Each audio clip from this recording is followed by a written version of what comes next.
Skeleton for Dinner by Margery Cuyler, illustrated by Will Terry. One day, Big Witch and Little Witch decided to brew a stew. They added all their favorite ingredients: shark fins and snake skins, spider silk and centaur's milk, catfish whiskers and banshee blisters. Big Witch took a taste. "This is so yummy," she said. "Let's invite our friends for dinner." "What fun," said Little Witch.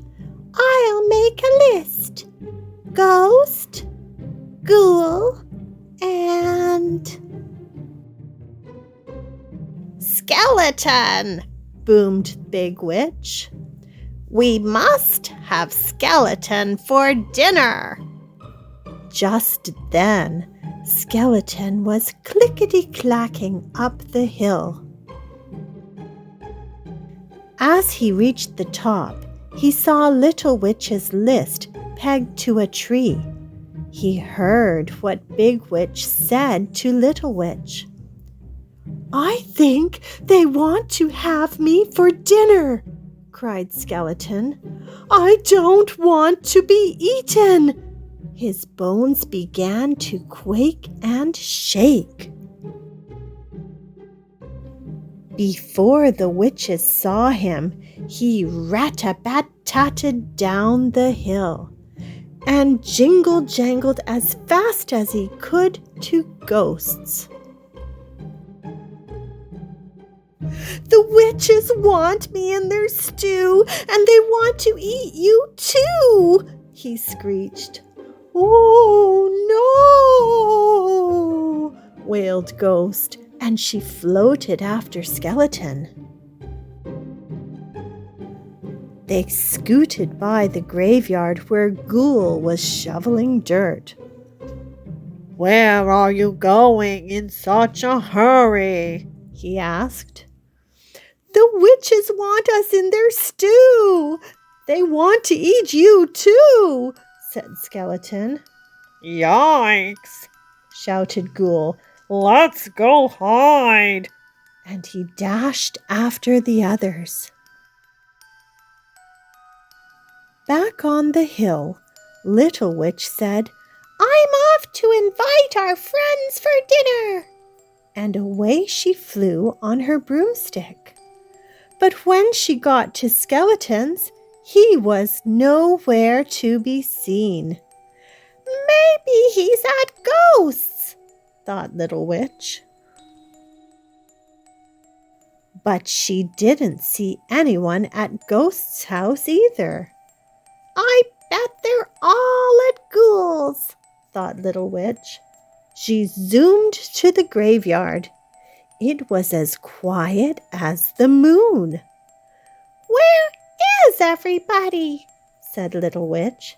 "How can I invite our friends for dinner if they've all disappeared?" She flew back to the top of the hill. "I couldn't find anybody at home," she told Big Witch. "I guess we'll have to eat our stew all by ourselves. And I was really looking forward to our party." She took down the sign and began to cry. Crow flew down and picked it up. "I think I know what's wrong," he cawed. And off he flew, flapping his wings. He went to Skeleton's. No skeleton. He went to Ghost's. No ghost. He went to Ghoul's. No Ghoul. And then he saw footprints leading into the woods. He followed them to a big tree. Up, up, Up he flew. "What are you doing here?" asked Skeleton. "I came to tell you that the witches want you to come for dinner." "You mean they want to eat us for dinner?" said Skeleton. "No, they want to have you for dinner," said Crow. "That means invite you for dinner." "Oh," said Skeleton. "Well, that's different from what I thought. I'm hungry. Let's go."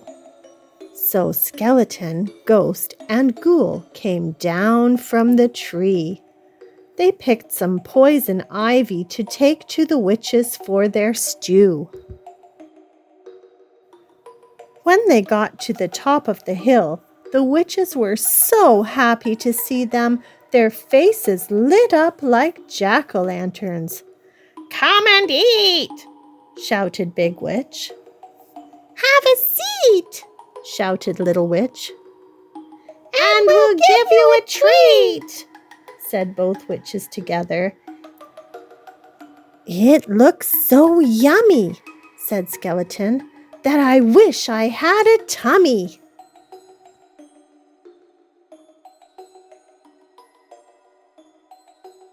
And they all had fun eating the witch's stew together. The end.